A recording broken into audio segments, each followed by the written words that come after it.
Após 25 anos preso, o atirador do shopping Morumbi está nas ruas novamente, após ser liberado do hospital de custódia em Salvador. E esse é um dos vários criminosos de alta periculosidade que poderão ser liberados ainda esse ano aqui no Brasil. Fica aqui comigo que eu te conto todos os detalhes desse caso após a vinheta. Eu já falei aqui no canal sobre a libertação de prisioneiros altamente perigosos para a sociedade devido ao fim dos manicômios judiciários no Brasil. Mas resumindo para vocês, existe uma lei antimanicomial no país para acabar com os hospitais de custódia, que são os lugares que abrigam criminosos com problemas mentais e que são perigosos para a sociedade. Além de abrigar também pessoas com transtornos que não conseguem viver em sociedade. E devido a essa lei, ainda no ano de 2024, todos esses manicômios judiciais deverão acabar e os detentos deverão fazer tratamento em liberdade. Isso foi só um resumão, eu vou deixar o link do short para vocês poderem assistir depois todos os detalhes dessa lei. E bom, no último dia 18 de setembro desse ano, após 25 anos, a justiça libertou o responsável pelo massacre no Morumbi Shopping, ocorrido em 1999. E de acordo com os médicos do hospital de custódia, ele tem condições de voltar a viver em sociedade, desde que continue fazendo o tratamento. Agora eu vou te contar todos os detalhes desse caso, sobre quem é esse homem, sobre como tudo aconteceu, e eu quero que você diga para mim no final do vídeo se você concorda ou não com essa decisão da justiça. Matheus da Costa Meira nasceu no dia 4 de abril de 1975 em Salvador, na Bahia. Nascido em uma família abastada, estudou no Instituto Social da Bahia, que era uma escola de prestígio na época. Aos 17 anos, Matheus foi aprovado no vestibular para medicina na Santa Casa de Misericórdia. Então, no ano de 1993, ele se muda sozinho para São Paulo para poder estudar. Matheus foi descrito como um rapaz que nunca teve muitos amigos, era tímido e introvertido e não tinha um bom desempenho acadêmico. Matheus não trabalhava, então recebia uma boa mesada do seu pai, que também era médico, para poder se manter em São Paulo. Em janeiro de 1997, Matheus passou a se envolver em atividades criminosas. Ele começou a enviar vírus e pornografia para os usuários da internet Magic Link de Salvador. Matheus também passou a ter uma segunda renda, além da mesada que seu pai lhe dava. Ele pirateava programas de computador e mantinha um site na internet para anunciar seus serviços. Não se sabe exatamente quando, mas Matheus passou a utilizar drogas como cocaína e crack. Na faculdade de medicina, ele arrumou um conflito com os professores por se negar a cumprir as escalas de plantões que eram obrigatórios para o curso. Com isso, ele foi enviado para ser avaliado pela junta médica da faculdade. Matheus foi avaliado por 4 psicólogos e um psiquiatra que o diagnosticaram com depressão profunda e transtorno de personalidade esquizoide. E como tratamento, receitaram um remédio antidepressivo e um antipsicótico. No início de 1999, o pai de Matheus o presenteou com um automóvel Chrysler modelo Neon, que na época era considerado um carro de luxo. Só que na última semana de outubro de 99, ele se envolveu em um acidente. Por conta desse acidente, o carro dele foi para a oficina para reparo, e essa mesma oficina deixou com ele um Fiat Palio para que ele pudesse usar enquanto o carro dele estava sendo reparado. Foi nessa oficina que ele conheceu o mecânico Marcos Paulo de Almeida. Matheus contratou Marcos Paulo para ser seu motorista, pois segundo ele não gostava de dirigir o Fiat Palio porque era câmbio manual,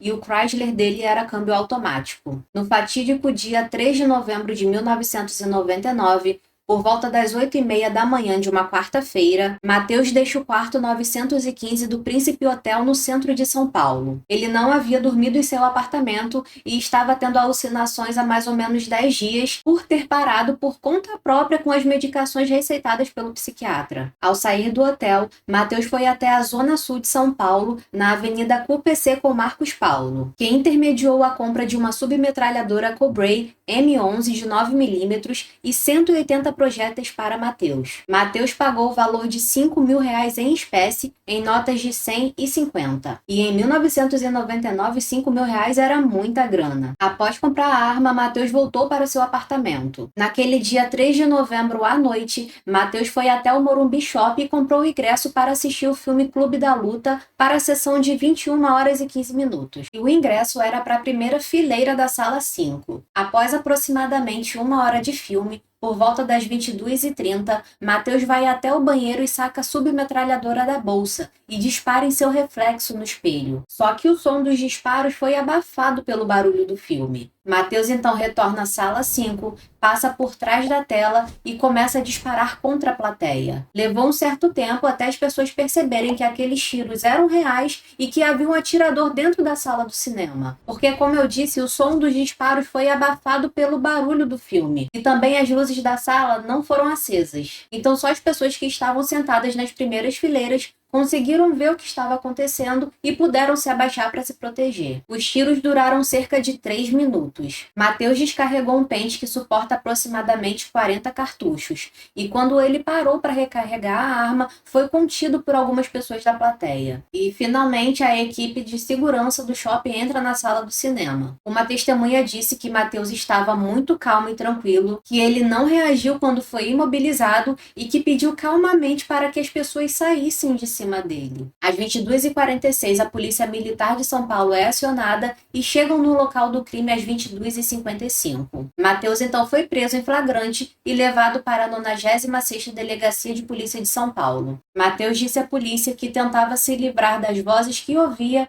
e de perseguidores imaginários. Matheus estava no 6º e último ano da Faculdade de Medicina, aos 24 anos. No apartamento de Matheus foram encontrados equipamentos para pirataria de CDs, além de cocaína, crack e munição. 3 pessoas perderam suas vidas no massacre. A fotógrafa Fabiana Lobão Freitas, de 25 anos, faleceu na hora ao ser alvejada no peito. O economista Júlio Maurício Zeimaitz, de 29 anos, chegou ao hospital com vida, mas infelizmente não resistiu. Ele foi alvejado na cabeça e no pescoço. A publicitária Hermé Luísa Jatobá Vadaz, de 46 anos, também não resistiu aos ferimentos na cabeça. Outras 4 pessoas ficaram feridas, dentre elas Andrea Cury Lenk, José Eduardo Andrade da Silva, Antônio José Carvalho de Amaral Martins e Carlos Eduardo Porto de Oliveira, namorado da fotógrafa Fabiana Lobão, que foi uma das vítimas fatais do massacre. No Cine 5 do Morumbi Shopping, o filme Clube da Luta saiu de cartaz. Em seu lugar, colocaram o filme American Pie. Na época, esse massacre reacendeu o debate sobre a influência de filmes violentos no comportamento de adolescentes, visto que em abril de 1999, apenas 7 meses antes, aconteceu o massacre escolar de Columbine nos Estados Unidos. O julgamento de Matheus da Costa Meira aconteceu em junho de 2004 e ele foi condenado a 120 anos de prisão. A defesa tentou alegar que Matheus era semi-imputável, que sofria de alucinações e que ele havia sido influenciado pelo jogo Duck Nukem 3D, no qual há uma cena de tiroteio dentro de um cinema. No ano de 2007, sua pena foi reduzida para 48 anos e 9 meses em regime fechado. Matheus ficou preso no Centro de Observação Criminológica do Complexo do Carandiru, em São Paulo, até o presídio ser desativado em 2002. Posteriormente, foi transferido para a Penitenciária 2 de Tremembé. Em 2009, Matheus foi transferido para a Penitenciária Lemos Brito, em Salvador, onde nasceu e mora parte de sua família. No dia 8 de maio de 2009, já no presídio em Salvador, Matheus tentou tirar a vida do seu colega de cela com uma tesoura. Francisco Vidal Lopes, de 68 anos, foi ferido na cabeça. Os dois dividiam a cela com outros 2 detentos no momento do ataque. No ano de 2011, Matheus foi considerado inimputável e transferido para o Hospital de Custódia e Tratamento Psiquiátrico de Salvador. A sala 5, onde ocorreu o tiroteio, foi fechada permanentemente, e o cinema fechou suas 3 salas restantes em 2012. Após 25 anos preso, no dia 18 de setembro de 2024, a Justiça concedeu a liberdade a Matheus, agora com 49 anos de idade. Além da política antimanicomial, a Justiça destacou que Matheus possui condições de retornar ao convívio social e familiar, desde que siga com tratamento psicológico em rede privada vinculado ao seu plano de saúde. Além disso, a decisão determina a desinternação pelo prazo de 1 ano, com outras condicionantes como manter bom relacionamento com amigos, familiares e estranhos e permanecer em recolhimento domiciliar noturno. Matheus também não poderá portar armas, ingerir bebidas alcoólicas, consumir drogas ilícitas ou frequentar bares, casas de jogos e festas populares. De acordo com o jornal Metrópolis, há apenas 2 meses atrás, a Procuradoria-Geral da República havia negado a liberdade de Matheus, alegando que ele não possuía condições mínimas de retomar o convívio em sociedade. Destacou-se ainda a reincidência em delitos praticados com crueldade, a incapacidade de controlar impulsos agressivos, frieza emocional e o diagnóstico de transtorno de personalidade antissocial, diz trecho do documento que se refere ao ataque ao companheiro de cela em 2009. Eu vou deixar o link dessa matéria para que vocês possam ler tudo na íntegra. A equipe do Metrópolis teve acesso às entrevistas de Matheus com os psicólogos do Hospital de Custódia, onde Matheus menciona que na adolescência ele tinha o costume de agredir o pai, tanto que em uma determinada vez quebrou 3 costelas dele. Matheus também tinha o hábito de atirar em animais com espingardas de chumbinho. Fazia barbaridades com a espingarda de chumbinho. Eu matava passarinho, matava rato, matava até aqueles macaquinhos, aqueles micos que tinham no sítio. Mas eu me arrependo muito disso. Eu fazia isso quando eu tinha uns 13 ou 14 anos. Eu já planejava matar. Depois comecei a cheirar cocaína, começaram a vir essas ideias de agressividade e tudo mais, que eu tinha que atacar algum lugar e aí eu comprei a arma e a munição.